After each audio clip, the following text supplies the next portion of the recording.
जब मैं 16 वर्ष की थी, मेरी बड़ी बहन सविता ने एक शिशु को जन्म देते हुए इस संसार को छोड़ दिया। सविता मेरे लिए सब कुछ थी, मेरी मित्र, मेरी मार्गदर्शिका, मेरा जीवन। मेरे माता पिता रोहित और दीपा सविता के दुख में डूबे हुए थे, लेकिन उन्हें अपने नाती नन्हे कान्हा की चिंता थी। उस बच्चे के भविष्य के लिए उन्होंने एक बहुत बड़ा निर्णय लिया, मेरी शादी मेरे जीजाजी आकाश से कराने का। ये सुनकर मैं बहुत डर गई थी, क्योंकि वे एक बलिष्ठ हष्टपुष्ट पुरुष थे और मैं एक कोमल और कम उम्र की लड़की थी। मैंने मना भी किया, लेकिन मेरे माता पिता ने मेरी शादी मेरे जीजाजी से करा दी, क्योंकि उन्हें लगा कि कान्हा की देखभाल की जिम्मेदारी केवल मैं ही उठा सकती हूँ। सुहाग रात में जब वे मेरे करीब आए तो मैं उन्हें देखकर सहम गई। वे कहने लगे, डरती क्यों हो? मैं तुम्हें कुछ नहीं करूंगा। मेरी गोद में मेरा छोटा सा भांजा कान्हा रोए जा रहा था। मैं स्वयं उस समय केवल 16 वर्ष की थी और समझ नहीं पा रही थी कि उसे कैसे शांत करूं। वह बस रोता जा रहा था और चुप होने का नाम ही नहीं ले रहा था। उसे गोद में बहलाते बहलाते मैं थक गई थी। मेरी माता दीपा सदमे से अपने कक्ष में पड़ी हुई थीं और उन्हें बार बार मूर्छा आ रही थी। मैं स्वयं भी एक बहुत बड़े दुख से गुजर रही थी, क्योंकि मेरी बड़ी बहन सविता बच्चे के जन्म के दौरान ही चली गई थी। लेकिन जब मेरा भांजा कान्हा चुप न हुआ तो मैं स्वयं भी रोने लगी। मेरी आवाज सुनकर पिताजी मेरे कक्ष में आ गए। मुझे उस बच्चे के साथ रोता देखकर वे कहने लगे, बेटी नम्रता, क्या हुआ? क्यों रो रही हो? मैंने कहा, पिताजी, यह बच्चा चुप ही नहीं हो रहा है, मैं इसे कैसे शांत करूं? मेरे पिताजी रोहित ने उस बच्चे को गोद में लिया और एक ठंडी आह भरी। वे कहने लगे, इसने भी तो आते ही अपनी माँ को खोया है, क्या कर सकते हैं? बड़ी मुश्किल से मैंने अपनी माँ और अपने भांजे को संभाला था। अंततः 8 दिन बाद धीरे धीरे मेरी माँ का स्वास्थ्य कुछ ठीक हुआ। फिर भी वे अपनी बेटी को याद करके बहुत रोती थीं, लेकिन उन्होंने अपने नाती को संभालना शुरू कर दिया था। मेरी बहन सविता के निधन के बाद मेरे जीजाजी आकाश एक बार भी हमारे घर नहीं आए थे। सविता और आकाश की प्रेम विवाह था। वे एक दूसरे पर जान छिड़कते थे, लेकिन मेरी बहन की आयु बहुत कम थी। पहले तो माता पिता इस विवाह के बिल्कुल विरुद्ध थे। उनका कहना था कि अभी सविता की आयु कम है और वे अभी उसका विवाह नहीं करना चाहते। लेकिन सविता दीदी भी अपनी जिद पर अड़ गई थीं और उधर आकाश ने भी हमारे घर का पीछा नहीं छोड़ा था। इस प्रकार विवश होकर माता पिता को उन दोनों का विवाह कराना पड़ा, क्योंकि उन्हें डर था कि कहीं सविता भावनाओं में आकर कोई गलत कदम न उठा ले।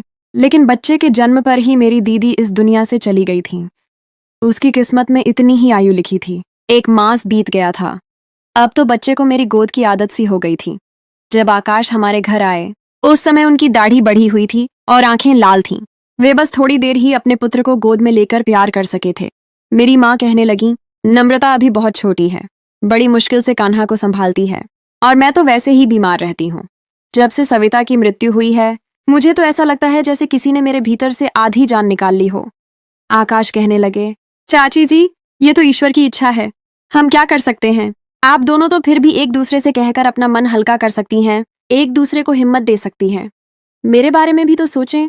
खाली घर में मुझे सविता की आवाजें सुनाई देती हैं। मैं किस मन से वहां अकेला रहता हूँ, ये मैं ही जानता हूँ। आकाश का दुख अपनी जगह बहुत बड़ा था। मेरी माँ ने एक गहरी ठंडी सांस ली और कहने लगी, अभी तो छुट्टियां हैं, लेकिन छुट्टियों के बाद नम्रता की 12वीं कक्षा आरंभ हो जाएगी। बेटा, मैं छोटे बच्चों को संभालने के योग्य नहीं हूँ। जाने वाली तो जा चुकी है, तुम्हें अब जीवन में आगे बढ़ना चाहिए, दूसरा विवाह कर लो। ये सुनते ही आकाश के माथे पर बल पड़ गए थे।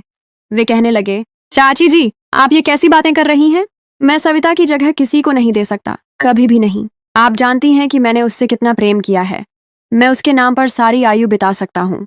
मेरा बच्चा थोड़ा सा बड़ा हो जाए तो मैं उसे अपने साथ ले जाऊंगा।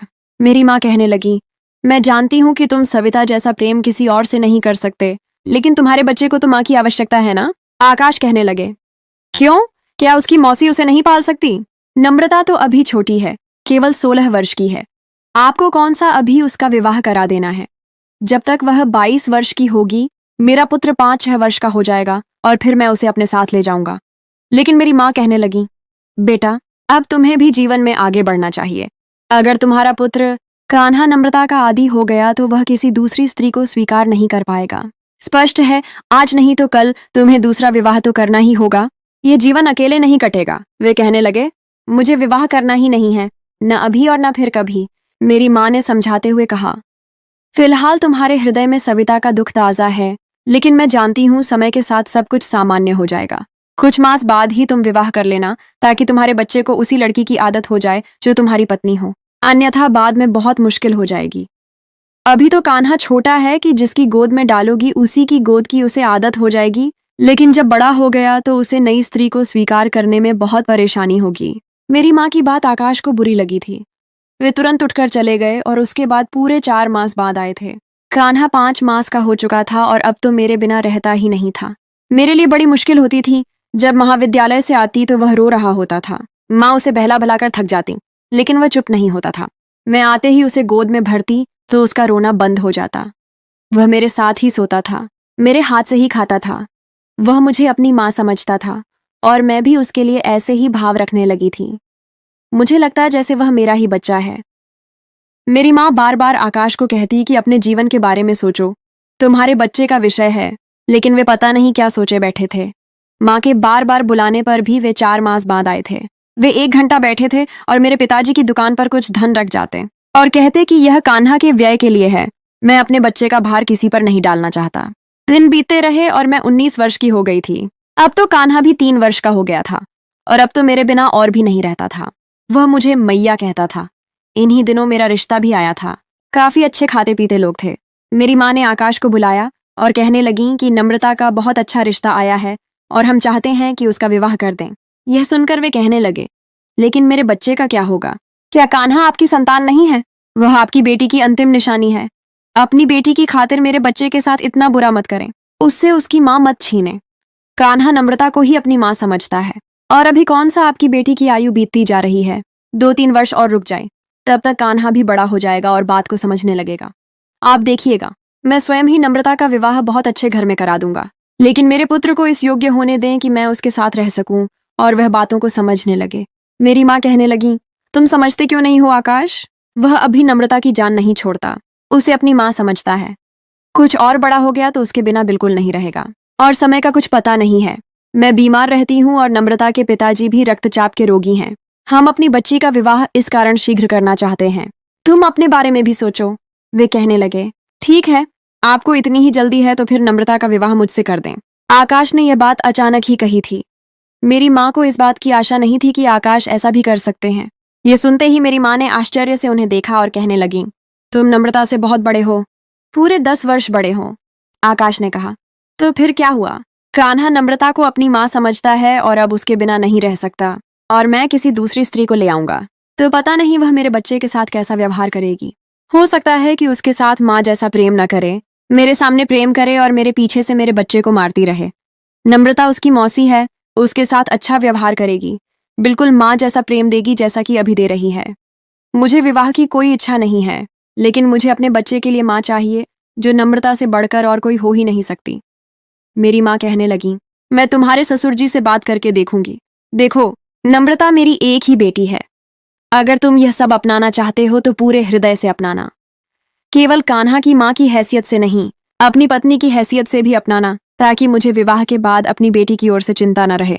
ये बात सुनकर आकाश के माथे पर बल पड़ गए थे। वे कहने लगे, आपको शिकायत का अवसर नहीं मिलेगा। आकाश अच्छे खाते पीते घराने से संबंध रखते थे। देखने में भी सुंदर युवक थे। उनकी आयु 29 वर्ष थी। कोई भी लड़की उनको देखकर अपना मन उन पर हार सकती थी, लेकिन मेरे मन में आकाश के लिए ऐसा कोई भाव नहीं था। होते भी कैसे? मैंने तो उन्हें हमेशा अपने जीजाजी की दृष्टि से ही देखा था। उनके घर में किसी भी वस्तु की कोई कमी नहीं थी।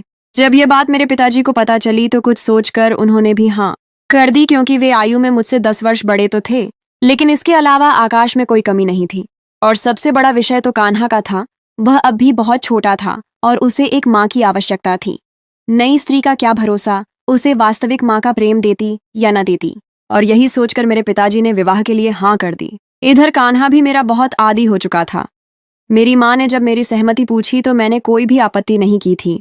आकाश में ऐसी कोई कमी भी नहीं थी जिस बात पर मैं आपत्ति करती, बल्कि मेरे लिए प्रसन्नता की बात थी कि अब मैं कान्हा की देखभाल आराम से कर सकूंगी, क्योंकि मुझे कान्हा से बड़ा ही लगाव हो गया था।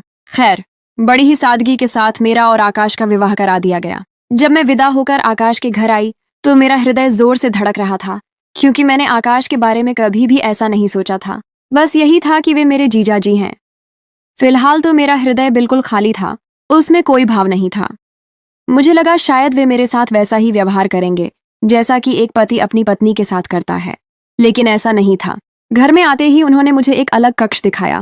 वे कहने लगे, यहाँ तुम्हें कोई कष्ट नहीं होगा, तुम कान्हा के साथ यहाँ बड़े सुकून से जीवन व्यतीत कर सकती हो। मैंने आश्चर्य से आकाश को देखा। वे मेरे पास आकर कहने लगे, मेरे हृदय में कल भी सविता थी और आज भी सविता है और सदा ही रहेगी। तुम मेरे घर में केवल और केवल मेरे पुत्र कान्हा की माँ बनकर आई हो और न ही कभी मेरी पत्नी बनने का प्रयत्न करना। यह कहकर वे कक्ष में जा चुके थे और मैं चुपचाप हैरान नेत्रों से उन्हें देखती रही। मेरा कक्ष खाली हो चुका था। कान्हा मेरी उंगली पकड़े मैया मैया कह रहा था। मैंने अपनी आंखों से बहते आंसू पोंछे और कान्हा को शैया पर लिटाकर सुलाने लगी। अपने वस्त्र बदलते हुए मुझे बहुत रुदन आ रहा था। भले ही यह विवाह जिस भी परिस्थिति में हुआ था, लेकिन मेरे लिए यह एक नया अनुभव था। मैं आकाश को हृदय से स्वीकार कर चुकी थी और मैं उनके साथ पति पत्नी का संबंध रखना चाहती थी, लेकिन उन्होंने मेरे मुख पर ही मेरा अपमान करके मेरे साथ बहुत बुरा किया था, मेरे हृदय को दुखाया था। मैंने सोचा, इससे तो अच्छा था काश मेरी माँ मेरा विवाह किसी और से करा देती। कम से कम वह मेरे साथ ऐसा व्यवहार तो न करता। यह पुरुष तो पाषाण हृदय था। कितने आराम से मुझे यह सब कुछ कहकर चले भी गए। एक बार भी नहीं सोचा था कि मेरे हृदय पर क्या बीतेगी। मुझे अपनी बहन से घृणा नहीं थी, लेकिन मैं अपना जीवन अच्छे से व्यतीत करना चाहती थी। प्रत्येक लड़की यही चाहती है कि उसका जीवन साथी केवल उससे प्रेम करे। पहले जब आकाश सविता से प्रेम करते थे तो मुझे इस बात की प्रसन्नता होती थी कि मेरी बहन कितनी भाग्यशाली है, उसे इतना प्रेम करने वाला पति मिला है। लेकिन अब यही बात मुझे छलने लगी थी। वे मेरे सामने ही सविता के प्रेम की आहें भर रहे थे। सविता जा चुकी थी, लेकिन अब मैं उनके जीवन में आ गई थी। उनका धर्म बनता था कि वे मुझे मेरे हिस्से की खुशियां देते, मुझे मेरे हिस्से का प्रेम देते, लेकिन उन्होंने ऐसा नहीं किया था। प्रातःकाल मैं उठी तो बिल्कुल चुप थी। मैंने नाश्ता मेज पर रख दिया था। आकाश ने चुपचाप नाश्ता किया। उन्होंने एक दृष्टि भी उठाकर मेरी ओर नहीं देखा था। मैं इस पाषाण हृदय पुरुष को देखकर अपने मन ही मन में आंसू बहाती रही। सौंदर्य में मैं सविता से कहीं बढ़कर थी। सुंदर तो सविता भी थी, लेकिन मैं उससे कहीं अधिक सुंदर थी। लेकिन आकाश ने मेरी ओर दृष्टि उठाकर भी नहीं देखा था। उनके हृदय में केवल और केवल सविता बसी हुई थी। वे चले गए और दिन अब ऐसे ही बीतने लगे। पूरा दिन या तो मैं कार्य में लगी रहती थी या कान्हा में, लेकिन रात्रि को न चाहते हुए भी मेरी आंखों में आंसू बहने लगते थे। वे तो मुझे देखना भी पसंद नहीं करते थे। मुझे खाने पीने, पहनने और ओढ़ने की कोई कमी नहीं थी, लेकिन स्त्री के लिए यही सब कुछ पर्याप्त नहीं होता। उसे पति का प्रेम भी चाहिए होता है, जो मुझे मिल नहीं रहा था। प्रत्येक लड़की के भीतर यह इच्छा होती है कि उसका पति उसको प्रेम दे, उसकी प्रशंसा करे। एक बार यूं ही मेरा तैयार होने का मन किया। मैंने एक सुंदर लाल साड़ी पहनी, हल्का श्रृंगार किया और अपने केश खुले छोड़ दिए। संयोग ऐसा था कि उसी समय आकाश भी घर आ गए। मुझे देखकर उनके माथे पर बल पड़ गए थे।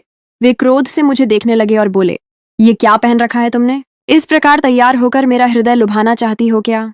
क्या समझती हो कि मैं दुर्बल चरित्र का स्वामी हूँ? तुम मेरे सामने सज संबर कराओगी तो मैं अपने होश और हवास खो बैठूंगा और तुम्हारे करीब हो जाऊंगा। लज्जा नहीं आती ऐसी हरकतें करते हुए? उनकी बातें सुनकर मुझे अपना आप उनके सामने बहुत छोटा लगने लगा था। मुझे अपना बहुत ही अपमान महसूस हुआ था। मेरी आंखों में आंसू आ गए थे। मैं तो बस यूं ही तैयार हुई थी।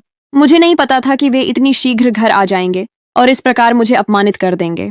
मैं कक्ष में जाकर वस्त्र बदलकर फूट फूट कर रुदन करने लगी। कान्हा मेरे पास ही उपस्थित था। मुझे रोता देखकर वह मेरे पास आया और मेरे आंसू पोंछने लगा।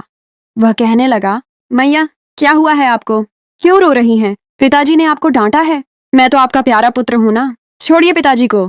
मैं आपको अभी माथे पर प्रेम करता हूँ, आप ठीक हो जाएंगी। जिस प्रकार मैं उसे बहलाया करती थी, वह भी मुझे बहला रहा था। जब उसने मेरे माथे पर प्रेम किया तो मैंने अपने आंसू पोंछे। रुदन करते हुए मैंने अपना सारा श्रृंगार बिगाड़ दिया था। मेरी लिपस्टिक पूरे मुख पर फैल चुकी थी, केश बिखरे हुए थे और काजल भी गालों तक आ रहा था। मेरे हृदय में उस समय कान्हा के लिए जरा भी कोई भाव नहीं था, बल्कि मुझे उस पर क्रोध आ रहा था। न जाने क्यों मुझे यह अनुभव होने लगा कि जैसे अगर मेरे जीवन में कान्हा न होता तो शायद आज मेरे साथ यह सब कुछ न हुआ होता। कान्हा के कारण ही मेरा विवाह आकाश के साथ हुआ था, जो कि मैं बिल्कुल नहीं चाहती थी। कान्हा ने मेरा ऐसा रूप देखा तो अपने छोटे छोटे हाथों से मेरा मुख साफ करने लगा और कहने लगा, मैया आप तो प्यारी सी भुतनी बन गई हैं। मैं अभी आपका मुख साफ करता हूँ, नहीं तो पिताजी डर जाएंगे और आपसे फिर लड़ेंगे। उसकी बात सुनकर मेरे मुख पर एक मुस्कान फैल गई थी। वह तो मासूम सा बच्चा था, लेकिन उस दिन के बाद से मैं दोबारा कभी तैयार नहीं हुई थी। मैं तो बड़ी ही चंचल प्रकार की लड़की हुआ करती थी। बहुत मन करता था कि बोलूं, हंसूं, खेलूं, तैयार होऊं, श्रृंगार करूं और खूब रंग बिरंगे वस्त्र पहनूं। लेकिन उस दिन के बाद से दोबारा केवल एक बार ही मेरा मन ये सब करने को चाहा था। चूड़ियां और एक टूटा हृदय। मैं अब 22 वर्ष की हो चुकी थी। मेरी वर्षगांठ थी और पता नहीं उस दिन मेरे मन में क्या आया कि मैंने अपनी पसंद का लाल रंग का एक फ्रॉक पहना, केश भी खुले छोड़ दिए और हल्का फुल्का श्रृंगार भी कर लिया। यह समय आकाश के आने का नहीं था। कान्हा मेरे पास ही उपस्थित था। अब उसके विद्यालय जाने की भी आयु हो चुकी थी। कभी कभी जब मैं बहुत अधिक बेचैन होती तो मेरे मन में कान्हा के लिए क्रोध आने लगता था, लेकिन अगले ही पल मैं अपने इस भाव को झटक दिया करती थी। ये तो मेरा भांजा है, मुझे मैया मैया कहता है। मैं बिल्कुल अपनी संतान की तरह इससे प्रेम करती थी। उसके पिताजी की सजा मैं कान्हा को क्यों दूं?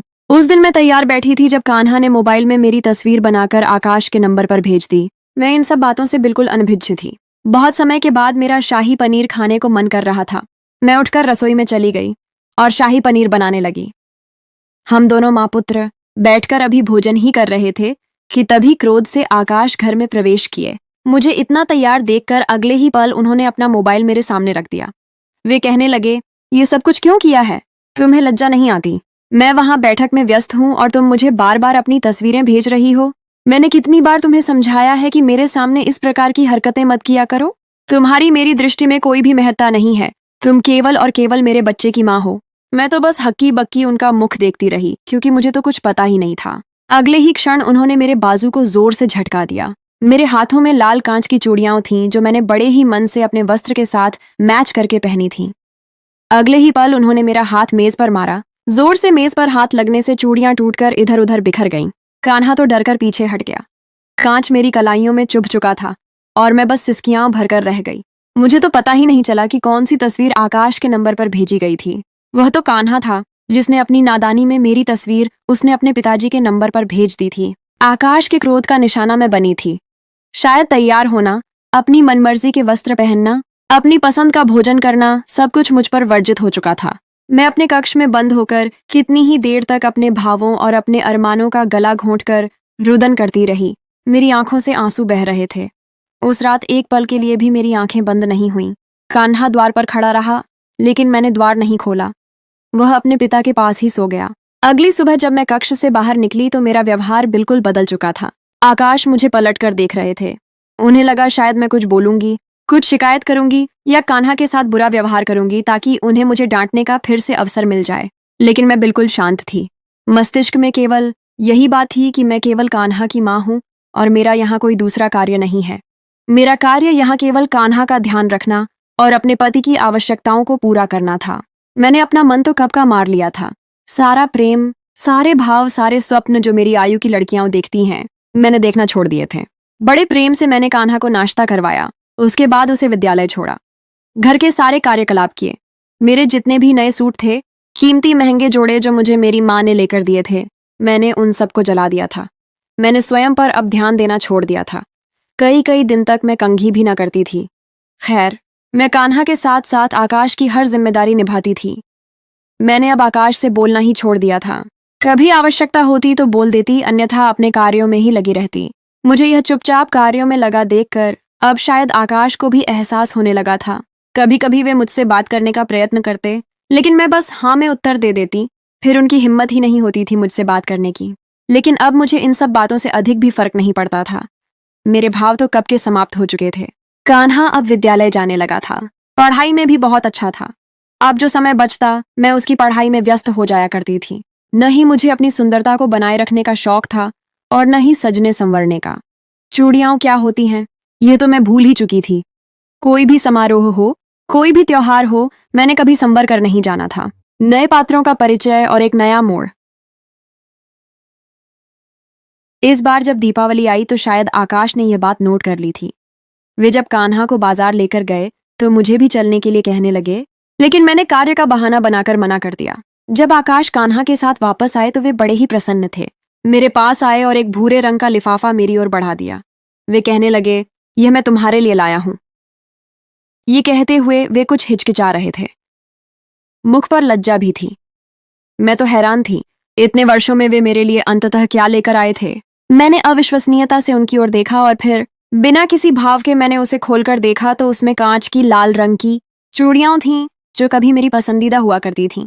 मैंने एक सरसरी सी दृष्टि चूड़ियों पर डाली और कहने लगी, यह आप किस लिए लाए हैं? आकाश मुझे आश्चर्य से देखने लगे। वे बोले, मतलब मैं अपने पुत्र की माँ के लिए लाया हूं। लेकिन जब एक बार अपने हृदय के द्वार किसी पुरुष के लिए एक स्त्री बंद कर दे तो फिर वह चाहे जो मर्जी कर ले, स्त्री पिघलती नहीं है। बार बार अपमानित करने के बाद अगर पुरुष यह समझता है कि वह स्त्री को फिर से पहले जैसा कर देगा, तो यह उसकी सबसे बड़ी गलतफहमी है। मैंने वह चूड़ियों का लिफाफा आकाश को वापस थमा दिया और कहा, मुझे इनकी आवश्यकता नहीं है। वे आश्चर्यचकित होकर मेरे मुख की ओर देखने लगे। उनकी आंखों में पश्चाताप और पीड़ा का एक मिला जुला भाव था। शायद उन्हें समझ नहीं आ रहा था कि मैंने उनके सच्चे मन को क्यों ठुकरा दिया। मैं कान्हा को तैयार करके और उसका थैला लेकर उसे विद्यालय छोड़ने चल दी। वापसी पर मैंने देखा कि वह चूड़ियों का लिफाफा वहीं मेज पर पड़ा था। मुझे उन चूड़ियों से अब कोई लगाव नहीं रहा था, बल्कि उनको देखकर मुझे वह दुखद रात्रि याद आ जाती थी जब उन्होंने मेरे हाथ से मेरी पसंदीदा चूड़ियां तोड़ी थीं। इसी दौरान हमारे जीवन में 2 नए पात्रों का आगमन हुआ। एक मेरे पिताजी के मित्र की बेटी प्रियंका थी, जो विदेश से पढ़ाई पूर्ण करके वापस आई थी। वह एक आधुनिक और आत्मनिर्भर लड़की थी। दूसरी मेरे ससुराल की ओर से मासी राधा, जो आकाश के दूर के संबंधियों में से थीं। मासी राधा एक पुराने विचारों की स्त्री थी, जो घर के टूटे संबंधों को जोड़ने की इच्छुक थीं। प्रियंका अक्सर हमारे घर आया करती थी, क्योंकि उसके माता पिता को आकाश का घर बहुत पसंद था। वह एक दिन कहने लगी, नम्रता, तुम बहुत अधिक परिवर्तित हो गई हो। तुम्हारे भीतर का वह चंचल स्वभाव कहाँ चला गया? मैंने केवल एक मुस्कुराती हुई आह भरी और कहा, कुछ चीजें समय के साथ बदल जाती हैं। एक दिन मासी राधा अचानक हमारे घर आ गईं और आकाश के कक्ष में जाकर उनसे बातें करने लगीं। मैंने बाहर खड़े होकर उनकी बातचीत सुनी। मासी राधा कह रही थीं, आकाश, तुम स्वयं को और इस बच्ची को कष्ट क्यों दे रहे हो? तुमने सविता के दुख में अपनी और उसकी जिंदगी बर्बाद कर दी है। वह तुम्हारी पत्नी है, तुम्हारे पुत्र की माँ है। अब सविता को जाने दो और अपने जीवन में आगे बढ़ो। आकाश क्रोध से बोले, मासी, आप ये बातें मत करें। सविता की जगह कोई नहीं ले सकता। मासी राधा ने कहा, ठीक है, अगर तुम नहीं बदल सकते तो हम किसी दूसरे तरीके से इस संबंध को जोड़ने का प्रयत्न करेंगे। मासी राधा की बातें आकाश को हिला गईं। वे कक्ष से बाहर आए और मुझे परेशान और दुखी देखकर वापस मुड़ गए। उन्होंने मेरे हाथ पर लगे टूटे हुए कांच के निशान देखे और कहा, मैंने तुम्हें कष्ट दिया है, इसके लिए मैं क्षमा चाहता हूँ। मैंने कोई उत्तर नहीं दिया, केवल खामोशी से कान्हा को उसके कार्य में सहायता करने लगी। मेरा हृदय अब भी उन घावों से भरा हुआ था जो उन्होंने मुझे दिए थे। मासी राधा ने अनुभव कर लिया कि हमारा संबंध बहुत ही नाजुक मोड़ पर है और उसे जोड़ना बहुत कठिन है। ज्योति का सत्य और आकाश का कष्ट। प्रियंका अब हमारे घर अधिक आने लगी थी। वह कान्हा के साथ समय बिताती और आकाश से भी मित्रतापूर्ण व्यवहार रखती थी। एक संध्या जब आकाश घर आए, प्रियंका ने उनसे कहा, तुम बहुत भाग्यशाली हो कि नम्रता जैसी लड़की तुम्हें मिली है। इसने तुम्हारे पुत्र को माँ का प्रेम दिया और तुम्हें उस दुख से बाहर निकालने का प्रयत्न किया। आकाश ने प्रियंका की बातों पर ध्यान नहीं दिया, लेकिन जब प्रियंका चली गई तो वे कहने लगे, तुमसे तो बेहतर है प्रियंका, वह मुझसे अधिक बात करती है। मैंने खामोशी से भोजन मेज पर रख दिया और चली गई। अगले दिन जब प्रियंका दोबारा आई तो वह कहने लगी, आकाश, तुम बहुत गलत कर रहे हो। नम्रता ने तुम्हें बहुत प्रेम दिया है, लेकिन तुम उसे नहीं देख पा रहे हो। आकाश का क्रोध बढ़ने लगा। वे बोले, तुम कौन होती हो मेरे और नम्रता के मध्य आने वाली? मैं तुम्हारे जीवन में आने की इच्छा नहीं रखती। प्रियंका ने कहा, लेकिन मैं नम्रता की मित्र हूं। उसने जो कुछ तुम्हारे लिए किया है, मैं उसका धन्यवाद करूंगी। इसी दौरान एक और महत्वपूर्ण पात्र, आकाश की बहन ज्योति, जो एक फैशन डिजाइनर थी, अचानक हमारे घर आ गईं। वह मेरे और कान्हा से बहुत प्रेम से मिली, लेकिन उनका व्यवहार आकाश की ओर बहुत विचित्र था। वह आकाश से बहुत कम बात करती थीं और उनकी आंखों में सविता के लिए एक अजीब सी घृणा दिखाई देती थी। एक संध्या जब हम सब भोजन कर रहे थे, ज्योति ने क्रोध से आकाश से पूछा, क्या तुमने सविता को उसकी संतान के लिए विवश किया था? आकाश ने इस बात को सुना तो वे हैरान होकर कहने लगे, तुम क्या कह रही हो? मैं जानती हूँ कि तुम अपनी माँ की जिद में सविता को गर्भवती होने के लिए विवश कर रहे थे। ज्योति ने कहा, उसने तो केवल एक बच्चा चाहा था और उसके लिए वह तुम्हारे झूठे वादों पर विश्वास कर बैठी थी। ज्योति के ये शब्द आकाश के हृदय में तीर की तरह चुभ गए। उन्हें एहसास हुआ कि उन्होंने सविता के साथ कितना बड़ा छल किया था। उन्होंने सविता को एक झूठा वादा दिया था कि वे उसके माता पिता को राजी कर लेंगे, लेकिन उन्होंने ऐसा नहीं किया था और सविता ने उनकी बात पर विश्वास कर लिया था। वे यह सत्य सुनकर बहुत अधिक पीड़ा में थे। उनका सारा दुख, उनकी सारी घृणा और पीड़ा सविता से प्रेम नहीं, बल्कि इस बात का पश्चाताप थी कि उन्होंने सविता के साथ छल किया था। कान्हा इन सब बातों से परेशान था। वह अपनी मैया और पिताजी को दूर होते हुए देख रहा था। एक दिन वह मुझसे कहने लगा, मैया, पिताजी मुझसे अधिक समय नहीं बिताते, वे हर समय परेशान रहते हैं। मैंने उसे गोद में लेकर समझाया, बेटा, तुम्हारे पिताजी भी बहुत दुख में हैं। उस रात्रि कान्हा ने आकाश को अपने कक्ष में बुलाकर कहा, पिताजी, क्या आप मुझसे प्रेम नहीं करते? क्या आप मैया से प्रेम नहीं करते? वह मुझसे और आपसे बहुत प्रेम करती हैं। कान्हा की बात सुनकर आकाश को एहसास हुआ कि वे कितना गलत थे। उन्होंने कान्हा को गोद में लिया और कहने लगे, बेटा, मैं तुम्हें और मैया को बहुत प्रेम करता हूँ। उस दिन मैंने पहली बार आकाश की आंखों में स्वयं के लिए प्रेम देखा, लेकिन मेरा हृदय अभी भी टूटा हुआ था। क्या यह सब उन्होंने कान्हा को प्रसन्न करने के लिए किया था? अगले दिन आकाश ने मुझे नाश्ते पर बुलाया और कहा, मैंने अपनी नौकरी से छुट्टी ले ली है और मैं तुम दोनों को एक लंबे भ्रमण पर ले जाना चाहता हूँ। मैंने आश्चर्य से आकाश को देखा। उन्होंने कान्हा को भी तैयार किया और हम सब एक साथ गाड़ी में बैठकर एक लंबे भ्रमण पर निकल पड़े। मार्ग में मैंने देखा कि आकाश सविता की यादों से बाहर निकलने का प्रयत्न कर रहे थे।